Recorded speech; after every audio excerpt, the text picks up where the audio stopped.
Бисмилля, қалдарыңыз қалай, менің алтын көрермендерім. Мен бүгін яблочный пирог жасайтын боламын.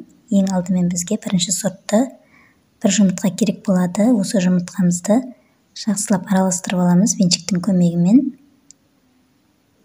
Содан кейін барып біз 80 грамм қантымызды салып, екеуін біркелкі масса болғанша араластырып аламыз.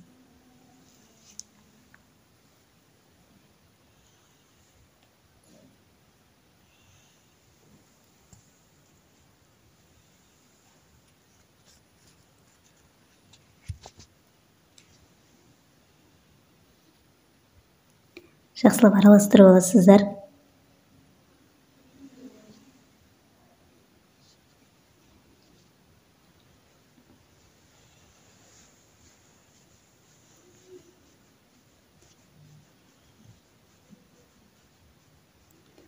Содан кейін барып, разырғытылды ұнға жақсылап араластырып аламыз. Бірінші ұнға араластырып аламыз міндетті түрде.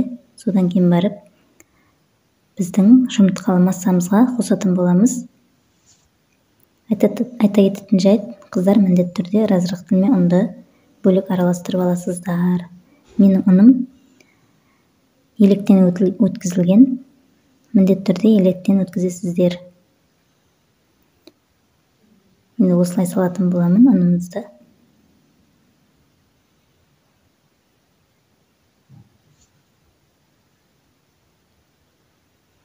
Енді мен осыны қолдың көмегімен жақсылап крошка жасайтын боламын.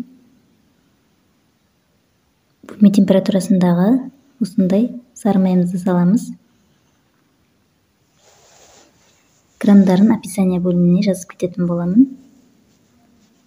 Осылай қолдың көмегімен жақсылап крошка жасайсыздар.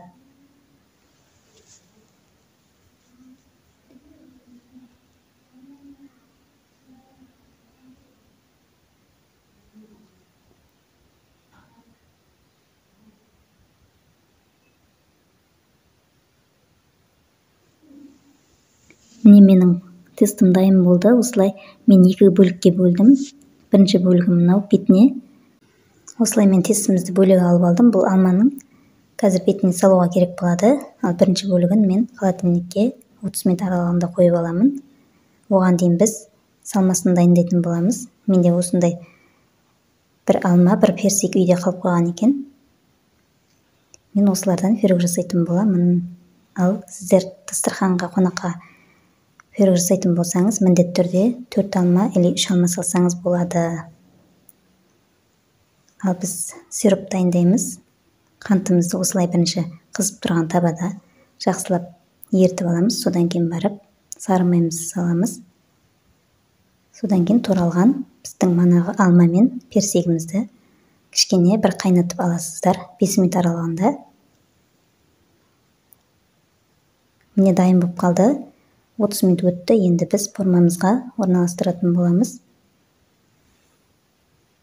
Мен осы формаға қолдың көмегімен жақсылап орналастырып аламын.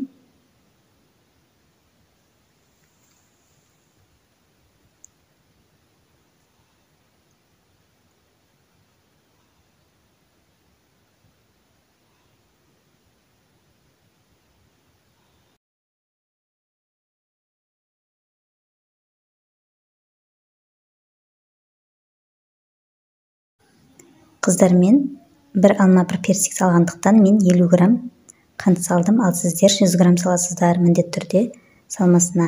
4 алма, 100 грамм қант, 100 грамм сары май саласыздар. Мен 50 грамм салдым сары майдан. Менің бір алма, бір персик болғандықтан. Болмаса қатты сулы болып кетуі мүмкін. Сондықтан граммдарын солай саласыздар. Менің тестім осылай дайын болды. Формасына орналастырдым. Енді үстіне салмасын салатын боламын. Осы салмасын салғаннан кейін барып, мен қызып тұрған пеште 180 градуста 30 минутта пісіріп алдым. Осы пісіріп алғаннан кейін пирогымызды міндетті түрде жарты сағаттан кейін суығаннан кейін барып формасынан аласыздар. Содан кейін барып кесіп жей берсеңіз болады. Осы пирог өте дәмді және де жұмсақ болып шықты. Сіздер де міндетті түрде осы пирогты жасап көріңіздер. Жасау жолы өте оңай, тез дайындалатын пирогтар. Үйіңізде осындай алма, персик қалып қоятын болса, осылай жасап жіберсеңіз болады.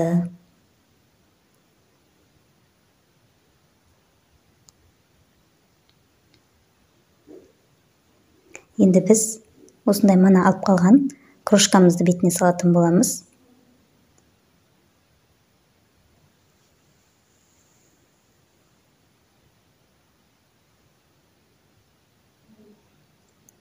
Барлығын жақсылап салып аламын, осылай.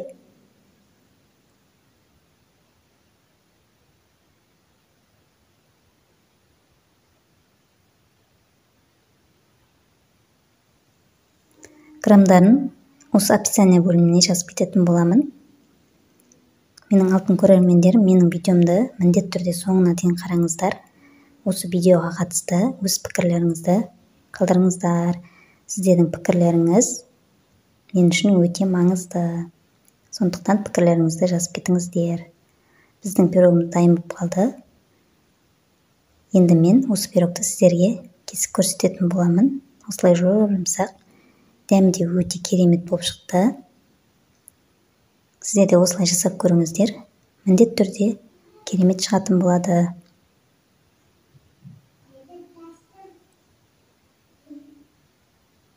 Сіздермен болған мен Гүлжайнар.